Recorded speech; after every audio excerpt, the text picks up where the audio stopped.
Hey, you guys want to do a smart package with me? I'm getting ready to take care of this client. Let me show you what it is. All right, let's do the thing. Go ahead and grab a bag. This is the last client of the day. So I was taking over for one of our team members. He needed the day off. I was happy to jump in and help. I'm gonna have a backup bag. Let me go ahead and make sure this is tilted nicely for you guys. Got my bin, got my rake. So what I like to do is go ahead and blast a little bit on the inside of this so it helps it stick. And that's it right there.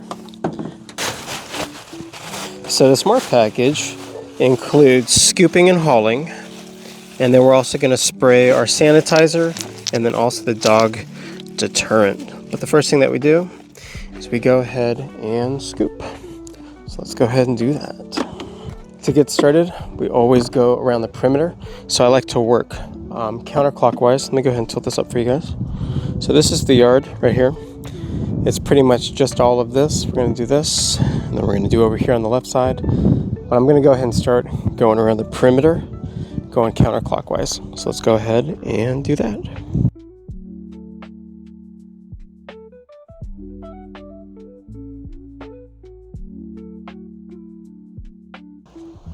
And then I'm going to sneak into this area over here.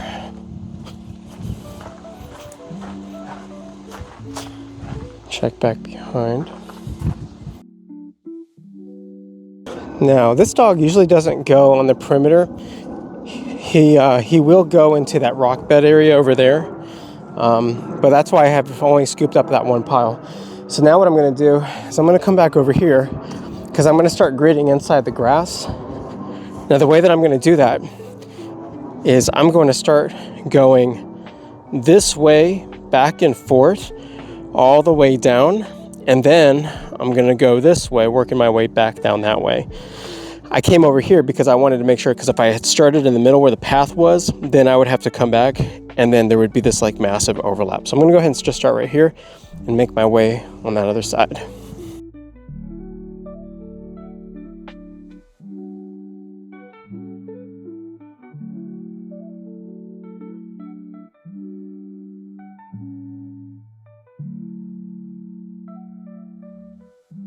Okay, so now these folks, they do have a landscaper that will come, and I have seen a lot of the piles actually get squished by the lawnmower, and so I have to keep that in mind. And so what I'm going to do is I'm going to actually make a note in the account so that for now on, future scoopers will anticipate pancake poop.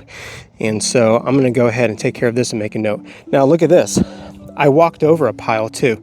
This is why when we grid this way, we turn around and we start gridding the other direction, because we'll catch those. But I'm gonna go ahead and grab that right now.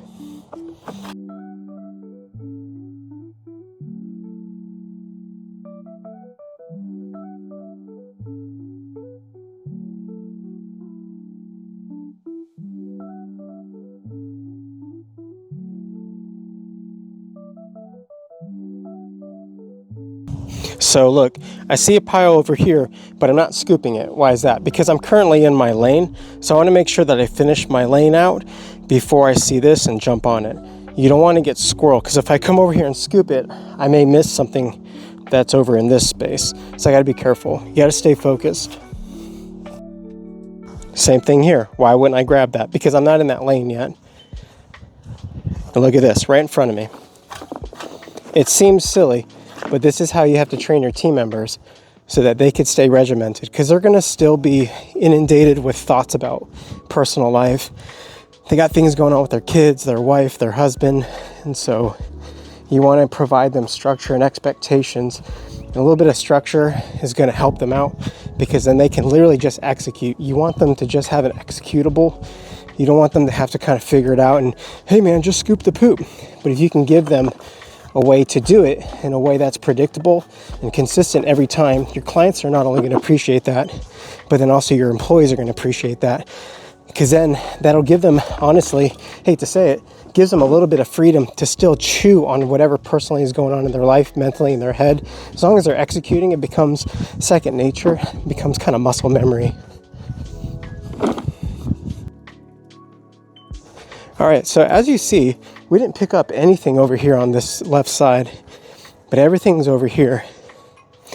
You're gonna get to know the client's dogs and what their routine is, what their preference is of where they like to mess. And so you can make a note in your Jobber account or in Sweep and Go, whatever you use. Okay, so now what we're gonna do is we're gonna start this way and we're gonna go up and down now. Okay, and we're gonna literally do the same thing that we just did. So this is the second pass. Technically, we shouldn't be getting anything, right? Because we've already walked over this grass. But here's the thing, it's going to happen. This doesn't mean that you failed on your first pass.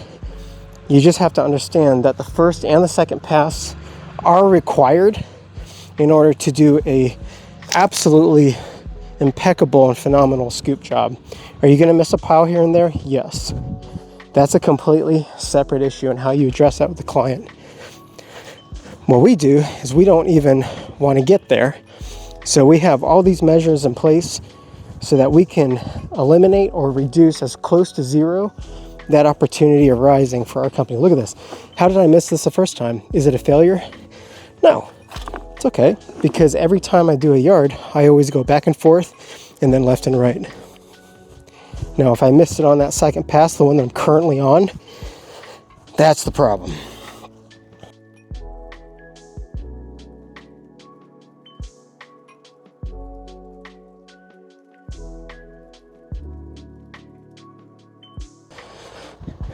This is why it's important too to make sure you have the right person in the seat. Disc personality profiles with high C's and S's will do well. S's will do well as long as you treat them well, okay? C's will do well because they like structure. They like things being operated in logical order. So, and that is what we've done. We've completed it. So we've gone up and down, left and right, and we're completed after we went around the perimeter. So now what we're gonna do is we're gonna go ahead and take this back, put it on the other side. We're gonna go ahead and sanitize the yard. All right, and we continue. We go ahead and put this down. Now we are going to sanitize the tools. So get it out here. I'm gonna put this bag down here for a moment. Put that back upside down. Turn that on. All right, that's good to go. Now I am gonna turn that off just for a moment. I'm gonna put it just over the fence. What I'm gonna start doing is I'm gonna start pulling this off the reel. I'm gonna start putting it into the yard, and I'm gonna pull just enough so that I can do everything. But first, let's go ahead and put this trash away. All right, we put the trash away, and now what I'm gonna do is I'm gonna turn this on. We're gonna get back in the yard.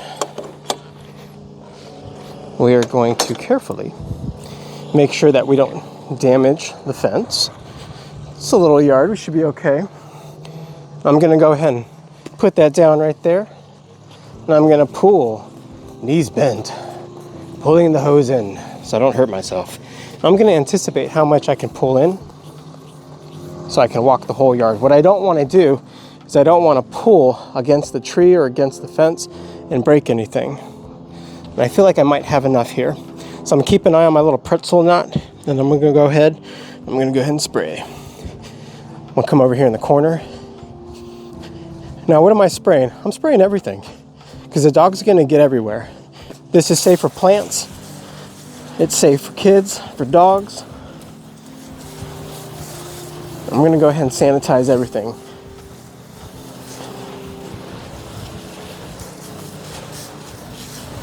Make sure I get the roots of everything. Now look, I have just enough hose that I can get in here. I'm walking back, I saw that I have plenty of hose. I'm gonna just take care of this whole area. Now I'm good, okay? I'm gonna go ahead and hit the yard. I like to throw this hose so it's on around my shoulders. Take care of this paver sidewalk right here. Don't go too fast Just go at the right speed so I can make sure I saturate everything. Look back at my hose, make sure I'm not pulling on anything. Looks good. Hit a little bit of this. Now once I'm in this area, it's okay to go ahead and just hit all this. I'll just kind of make my way back to the middle. Work backwards a little bit. As long as I hit everything, that's the important aspect of spraying. Okay? This is what makes our rig truly one of a kind, because it's a bulk sanitizing rig. The output that we have, can you imagine hitting this with a pump-up sprayer? Who do you think's getting a lot more thoroughness? I mean, we're spraying everything. We're getting it. You're gonna smell it. And more importantly, what the client's paying for, they're getting it with our services. They're getting it with our equipment. 100%. If you have just a little pump-up sprayer, I don't know how you're spraying and feeling like you got it.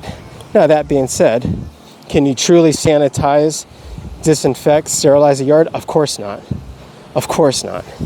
But any sort of organic matter that can be sprayed, I am 100% hitting it better with this than I am a pump-up sprayer.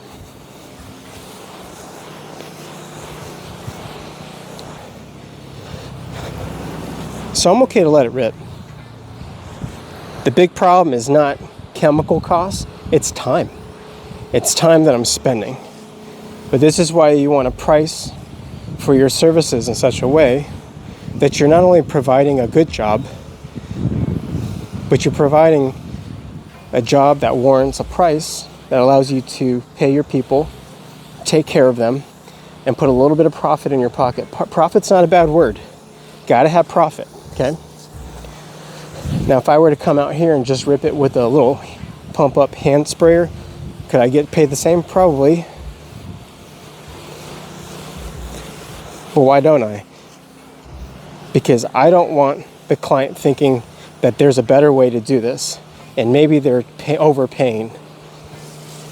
With this bulk sanitizing rig, I know there is no better way to do this without just completely blasting these guys with a 5 gallon a minute AR-10, some sort of pressure washing, exterior cleaning, super flow machine. This is perfectly good.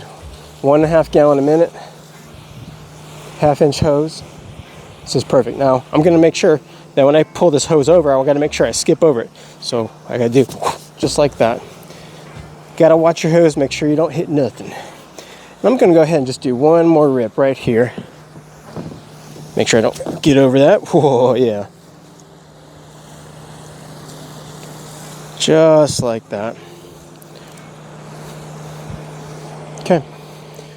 We're not quite done yet. We still need to put the dog deterrent on the first 12 inches of the line there. So people walking their dogs, the dogs that are walking are thinking like, I don't want to pee or poop on this yard. So that's what we're going to do next.